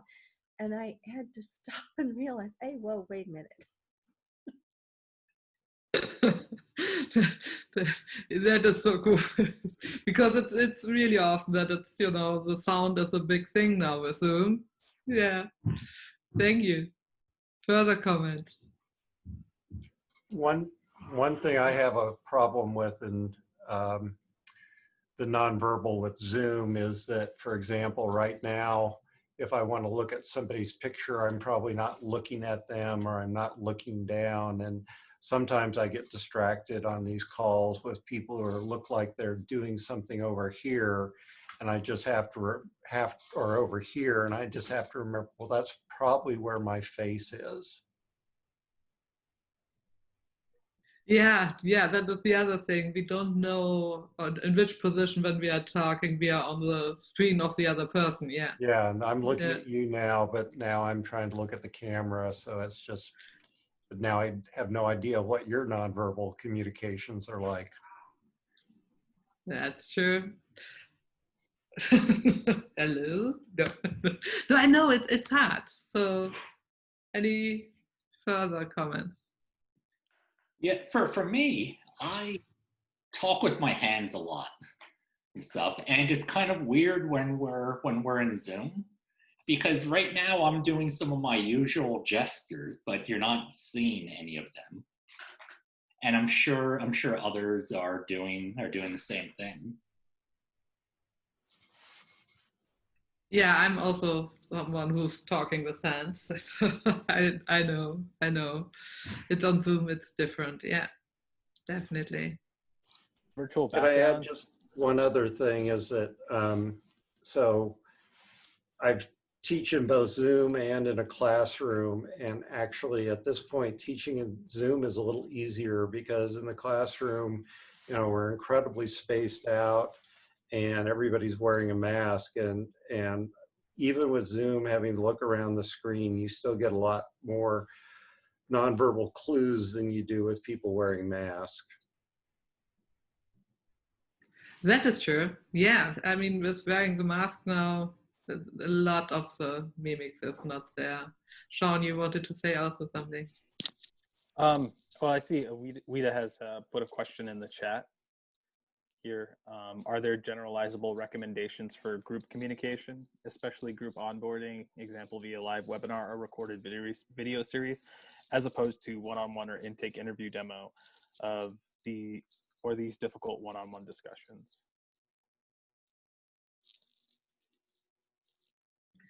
So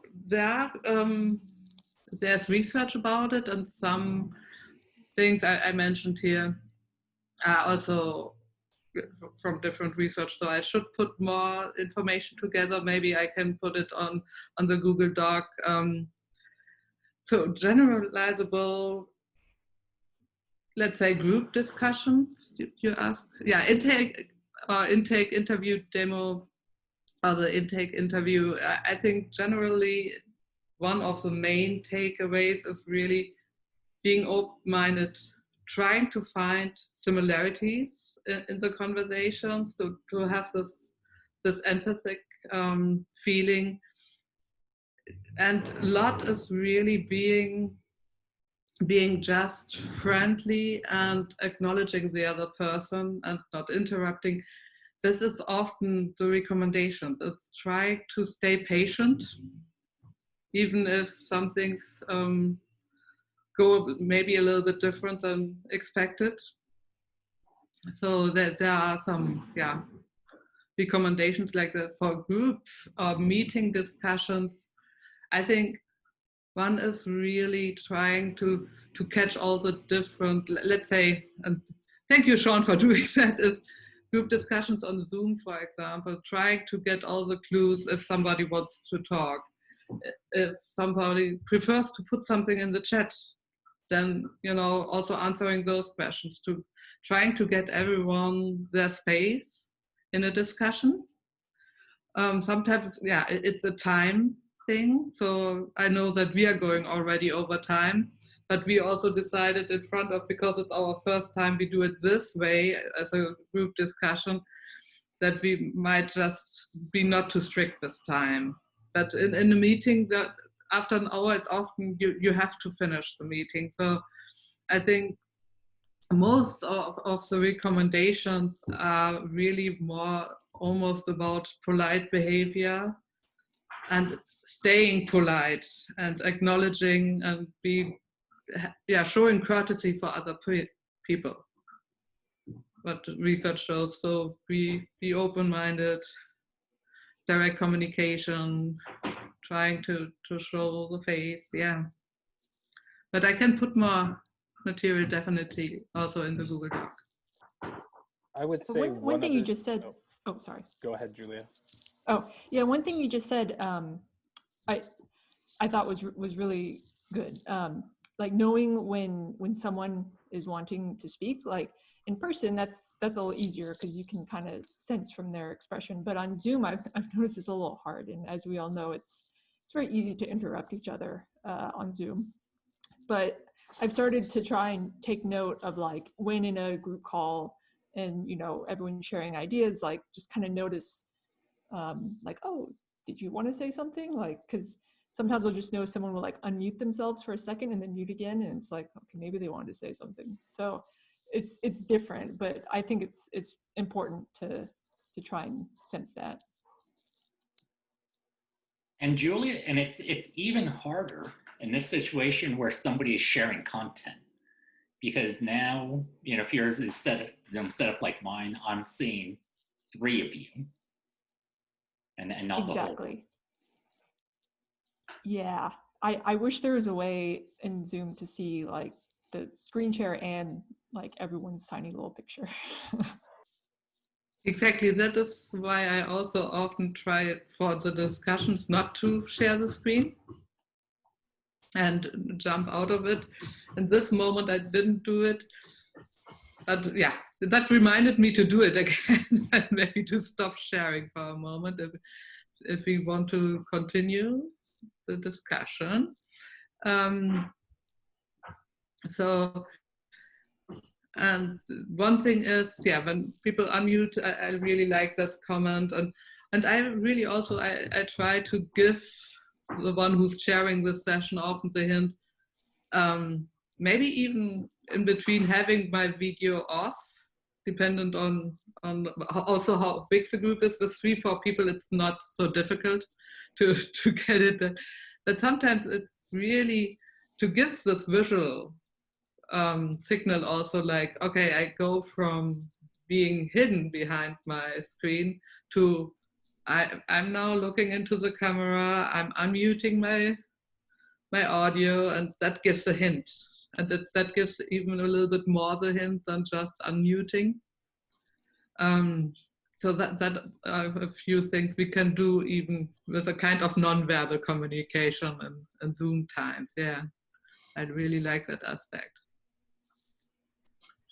One other thing I might mention is that if you're doing a meeting like this and somebody's sharing a screen, you almost never can see all the cameras.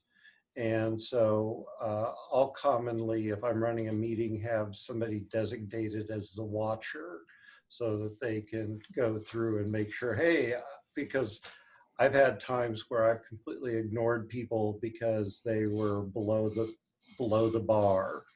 And if you have a watcher, then you can be a lot more responsive. That was, for example, when we planned this meeting.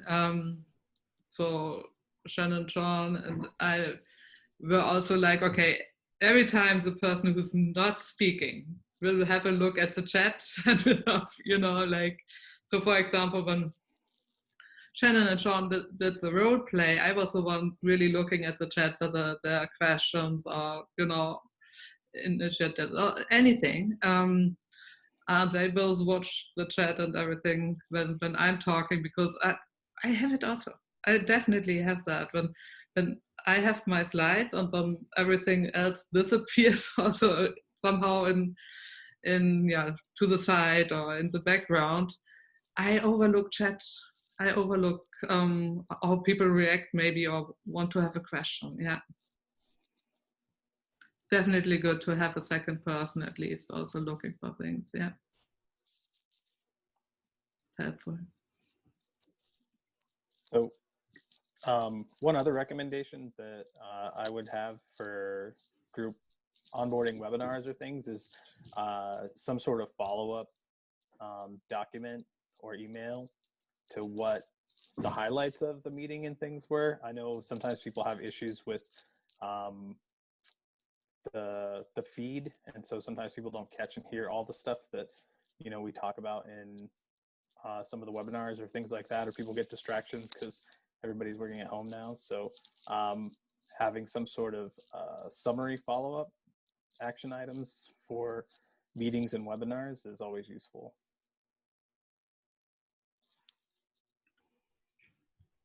The other thing I think, which might be also for face-to-face meetings, but because we are running into this issue, by the way, here, so to make also sharing a session is really looking at the time, looking what is more important to keep the current discussion, for example, or to get all the agenda through. So that is sometimes in meeting, you have to make that decision, and probably much more in times where everything is on Zoom, because some people maybe never speak up in a face-to-face bigger meeting, but they don't mind to speak up on Zoom or to put something in the chat. And I think that is one of the few advantages of Zoom, that people who normally don't speak up use the chat at least to show their opinion. And that is good. So yeah, that would be also one of the decisions, I think, that is for meetings. What is more important, to keep the discussion or to keep the agenda is something.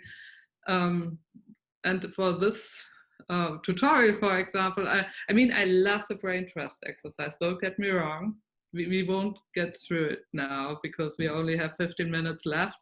But I think this talking about communication and meetings and group meetings, especially at the beginning of a conference, I think is a good thing. And we all have to deal with it at the moment, and with all the Zoom meetings. And I think we all struggle a little bit to not have Zoom fatigue and to make it really creative and still a good experience. So I'm sorry when I maybe we miss out on the third exercise, but I thought, for example, that was a very spontaneous decision to continue the discussion. Mita, So, did you have, I saw you're unmuted. Did you want to say something? No, I just want to say those are all very helpful. I appreciate that. And I appreciated actually being about communication. I was thinking more about techniques for group onboarding, but getting to the core of communication is useful. And actually Shannon sneakily sent me some stuff, and I think that's useful. And gosh, feel free to send that to everyone. It's useful. Thanks. All right. And I see also Julian posted in the chat here some of the things he uses to help capturing discussion is to use the HackMD, Etherpad, or Google Docs. So yeah, we have the Google Doc. Yeah, so you use OSF for group onboarding. OSF is also a great tool for that. Maybe, Julian, I'll just let you talk yourself in a moment. So. But no, we have the notes for the exercise to take notes. We have the Google Docs prepared. I have to admit, when I should always ask someone also taking notes, because I'm bad in taking notes when I'm talking and sharing a session. So I learned from it. The next time I will have a notes taker. And oh, Shannon took notes. Thank you. Thank you very much, Shannon. I didn't take notes. I just had sent a one-on-one to Wida, and she said it would be good to send to everybody, so I just sent that to everybody. But I do a lot of onboarding, and in direct relation to the question if you're doing group onboarding, especially online, keep it a small group, because as you can see, you're limited. If you've got even 30 people, you're very limited in what you can do in making sure that everybody is engaged. Send out a worksheet ahead of time to make sure that everybody has everything set up, because you're going to be talking about Office VPN, or you're going to be talking about access to this server, and you want to make sure that they have gone ahead and gotten all of these things that you're going to be talking about during the training set up ahead of time. During the training meeting itself, if you have training videos, don't have them watch those ahead of time. Either nobody's going to watch them or they'll skim through them. But I found the best thing, and this is simply because of what my daughter's doing in college right now, is I picked up on that. They watch the videos together in class and actually comment on the video during class. The teacher will pause it and they'll have a small discussion in the middle of the video, and then they keep it going. And so, and then you can discuss afterwards. So if you're gonna have a training video, watch it all together so you can discuss it all together. And then you're gonna have a list of items that are not in the videos and discuss those as a group. And like Sean said, follow-up is definitely necessary, especially doing this onboarding. So what we do is have the direct managers touch base with all the new people once a week in one-on-one. And then we have a formal 1 month one-on-one with the new person to find out how they're doing. Very cool. Oh, massively helpful. Thank you. And Julian, you want to talk about a couple of your chats?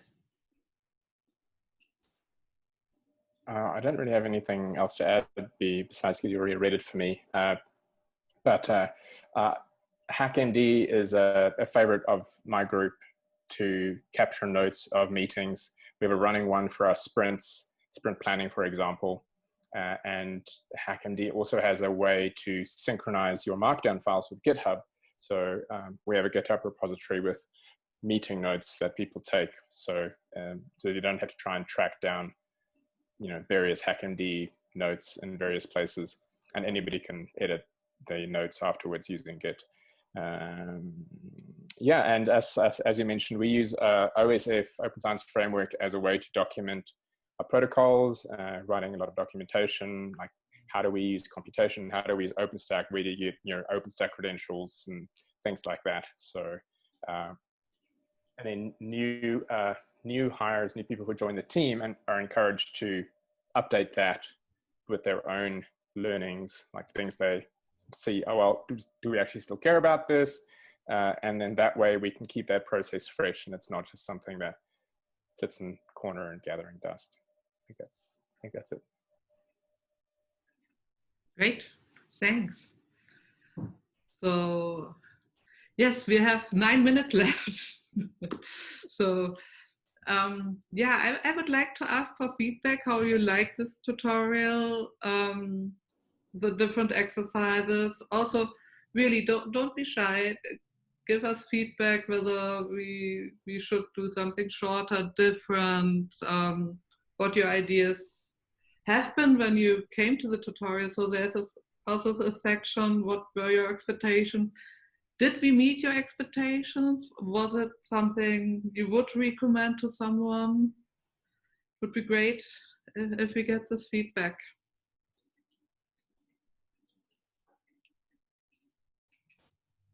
You can put it in the Google Doc, or you can speak up now. Yeah, so Sandra, I'll speak up a little bit. First of all, I love this. I had so much fun today. Seriously, this is great.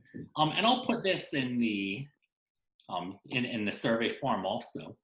But one comment though is this felt a little bit like two tutorials kind of glued together.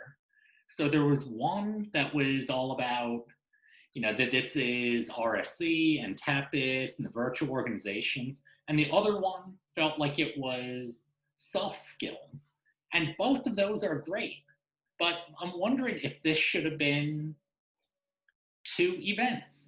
But that said, I could see a reason why you wouldn't do it as 2 events, because if you just proposed a soft skill workshop, it probably wouldn't have been accepted. No, it was not only of maybe not being accepted. The idea was also to show different communities with different communication channels and different histories. So therefore, we had the use cases where we say, oh, one, for example, Shannon one is on a server side. Sean's side was really a Science Gateway framework, API, RESTful services. I came from the institute and really explaining, oh, this is Science Gateways and I want to bring it to the researchers. So we wanted to have different examples and show that this is, for all of them, this communication and having really an elevator pitch is important. And the next step would have been, you have seen it already in the communication examples, that we picked examples where you have to solve a problem, a challenge a little bit. And the next idea was then with the BrainTrust to say, oh, this is a challenge I face at the moment in my project, to encourage people to speak out, that it's really interactive and not only presenting material. But maybe we have to make the beginning shorter, I don't know. But yeah, overall, that said, I mean, I honestly thought it was great, not just saying that because you're here in front of me now, but it did feel, though, a little bit like 2 kind of separate events glued together. Yeah, we have to think about that. Maybe we have to shorten a couple of things. Yeah, at the beginning. Mm-hmm. Because our main goal was to bring the soft skills, to talk about the soft skills. Any further comments? Thank you, Julia. So I might just echo what Bob said is,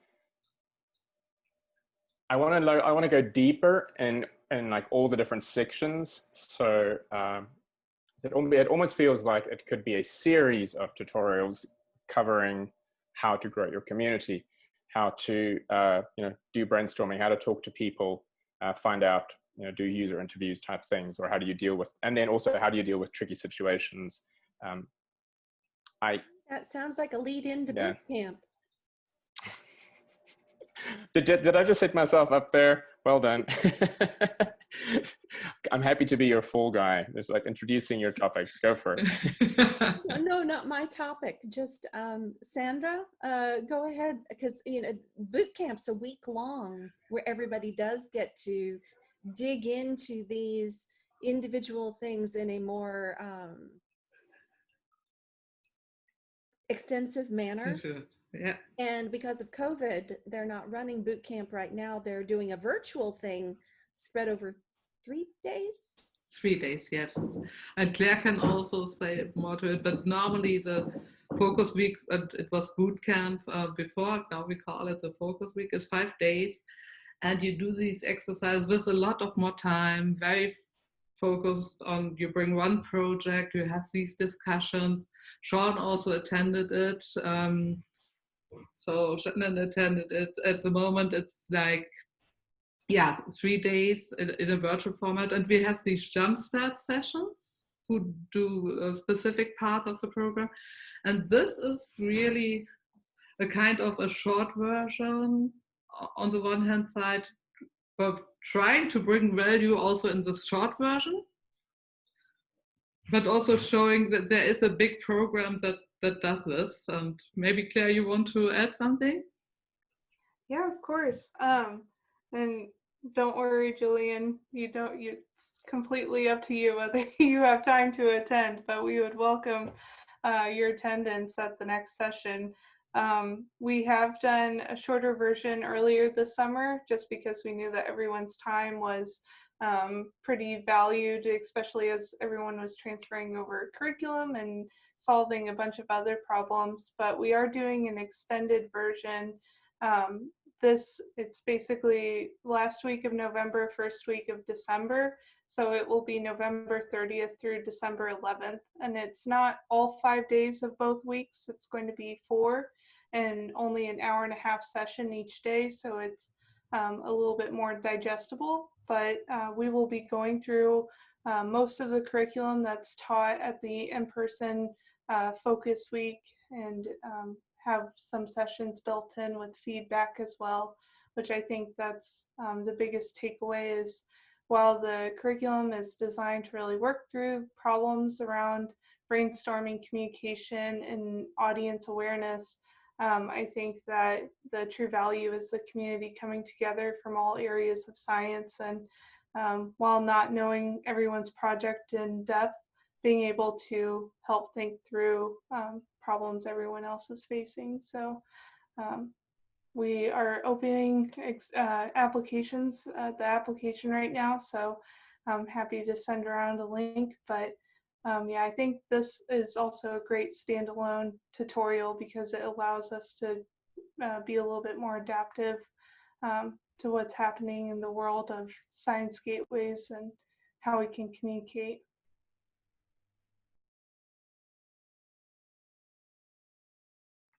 Thank you, Claire.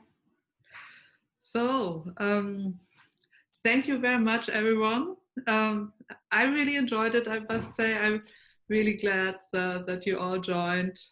I thought it was lively discussions, and I'm really grateful that everyone, jumped a little bit on it. So, for example, with a 5-minute elevator pitch, I know it can be challenging, but it sounds challenging, it is challenging, but being forced to get something down helps sometimes. So yeah, that was the idea and I hope you all had a really good experience here. And yeah, we were happy to kick off the conference, Shannon, Sean. We kicked it off. And the other, as much as I enjoyed it, I'm also happy that it's done now. Sorry. To have it done at the beginning of the conference really relaxes me quite.